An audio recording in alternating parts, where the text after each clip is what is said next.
Hi everybody, welcome to my channel. So I got this book as a Christmas gift from our parish, and I decided to read it with you all. It looks like an interesting read. I plan on doing like 2 pages a day and reviewing it with you all. So last night I read the first page, but I'm going to go over with you, and it was really interesting. It was very touching for me because it felt as though it was talking directly to me, so I want you guys to get to experience it too. You may enjoy it. So this is how we're going to do it. Let me see. Okay, so the title of the book is The Three Ordinary Voices of God by Matthew Kelly. This is a New York Times best-selling author. So, chapter 1 says, "Let your life speak. Let your life speak." And I read, "It's possible to mislive your life. I must warn you to begin. I am compelled to tell you something terrifying. We all have fears, but most of us aren't terrified of what should petrify us. I'm afraid of dogs. I was brutally attacked by a German Shepherd when I was a child. I'm a little afraid of flying. Never was before I had children. And I am afraid of sharks when I swim in the ocean.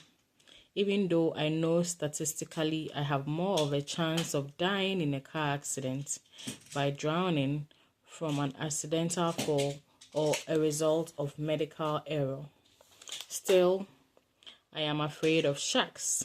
Some people are afraid of snakes and spiders. Others are afraid of the dark. But let me tell you what terrifies me. I am petrified of misliving my life." And I'm going to repeat that because that's like the running theme for this particular page. I am petrified of misliving my life.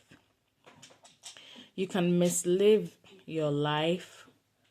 Most people never consider it as a possibility, but it's true. You can mislive your life. Let it sink in.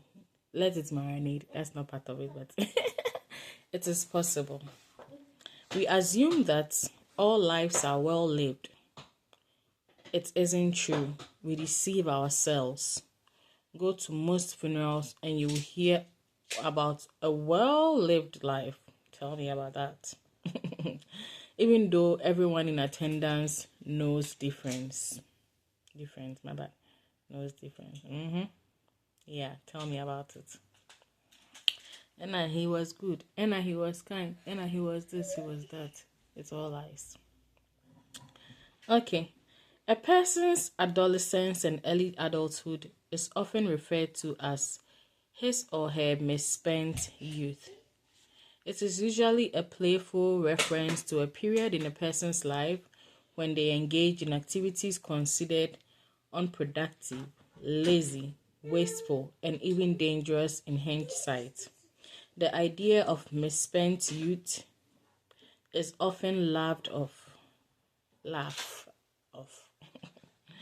But the truth is that there are a good number of people who engage in exactly the same behavior who are in prison or dead as a result. You can mislive your life.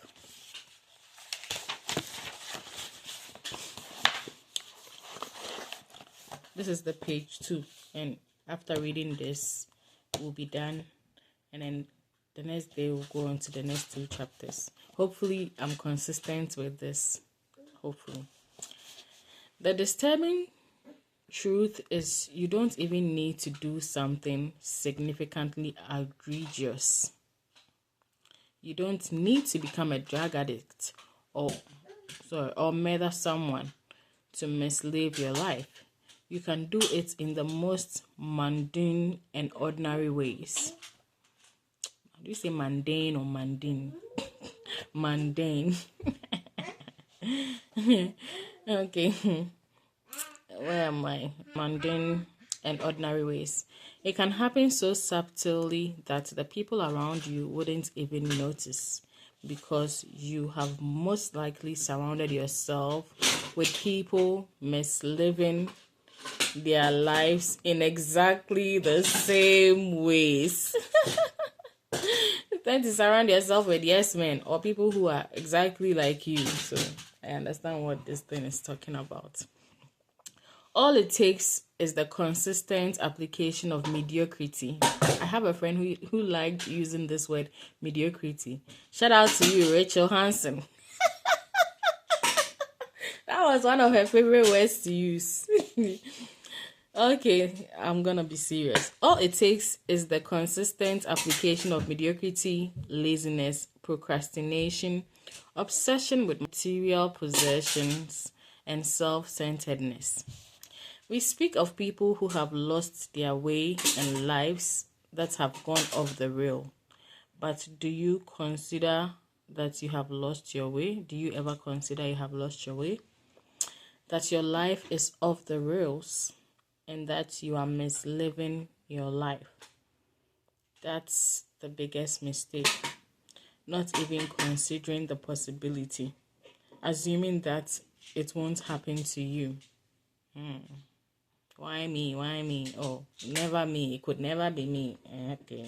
It's you. But perhaps the most heartbreaking part of all this is that by misliving your life, you will never get to see or experience the life God envisioned for you. You miss out on the life God wanted to give you. That's heartbreaking. We often wander carelessly through life as if a well-lived life were guaranteed. It isn't. What does it mean to mislive your life? It is the opposite of well-lived life. It means to live poorly. It means to lead a life marked by wasted potential and misaligned with all that is good, true, just, and noble. I'll say it again. You can mislive your life, but most people never think about it. They wander aimlessly through life, unconsciously assuming that all lives are well lived, even though everybody knows people who have mislived their lives. Have you ever mislived an hour, an afternoon, a day? I have. I have mislived too many. So many. I have mislived hours and afternoons. I have mislived moments and I have mislived months. Okay, so we are going to end here for today, and I'll come back tomorrow with page 3 and page 4. So we are doing this together. We are reading this book together. Page 4 might enter page 5 because the continuation is there. All right, thank you guys so much for reading this book with me. I don't know where you get a copy from because it was given to me at church. So you can Google it and grab a copy. It's a nice read. Like the very first page captured my attention. It grabbed my attention. So let's do this together. Bye, guys.